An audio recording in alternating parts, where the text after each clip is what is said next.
Microsoft કોર્પની cloud સેવાઓમાં technical સમસ્યાઓને કારણે આજે એટલે કે શુક્રવારે ભારત સહિત સમગ્ર વિશ્વમાં મોટા પાયે ફ્લાઇટ્સ પ્રભાવિત થઈ હતી। જી હા, કેટલીક ફ્લાઇટ્સ કેન્સલ કરવી પડી હતી અને કેટલીક ફ્લાઇટ્સ ડિલે થઈ હતી। માઇક્રોસોફ્ટની એઝ્યોર ક્લાઉડ અને માઇક્રોસોફ્ટ 365 સર્વિસીસમાં સમસ્યા આવી છે અને માઇક્રોસોફ્ટ જણાવ્યું હતું કે અમે આ સમસ્યાથી વાકેફ છીએ અને તેને ઉકેલવા માટે ઘણી ટીમને રોકી છે। અમે તેનું કારણ જાણી લીધું છે। તમને જણાવી દઈએ કે ભારતમાં 4 એરલાઇન્સ એટલે કે ઇન્ડિગો, સ્પાઇસજેટ, અકાશા એર અને એર ઇન્ડિયા એક્સપ્રેસે અહેવાલ આપ્યો છે કે તેમની બુકિંગ, ચેક-ઇન અને ફ્લાઇટ અપડેટ સેવાઓ ટેકનિકલ સમસ્યાઓને કારણે પ્રભાવિત થઈ છે। એરપોર્ટ પર સર્વિસના ભાવે લોકોને મુશ્કેલીનો સામનો કરવો પડી રહ્યો છે। આ સિવાય માઇક્રોસોફ્ટની ટેકનિકલ સમસ્યાઓને કારણે સ્કાય ન્યૂઝ ચેનલનું બ્રિટનમાં પ્રસારણ બંધ થઈ ગયું છે। કંપનીના એક્ઝિક્યુટિવ ચેરમેનનું કહેવું છે કે ચેનલ આજ સવારથી જ લાઈવ પ્રસારણ કરી શકી નથી। આ સાથે તમને જણાવી દઈએ કે આ ટેકનિકલ એરરના કારણે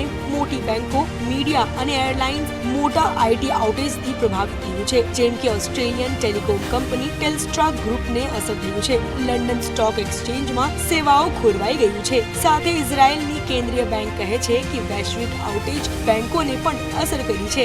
હાલ તો આ વિડીયો બસ આટલું જ। બીજા બધા કોન્ટેન્ટ્સ માટે તમે જોતા રહો મંતવ્ય ન્યૂઝ।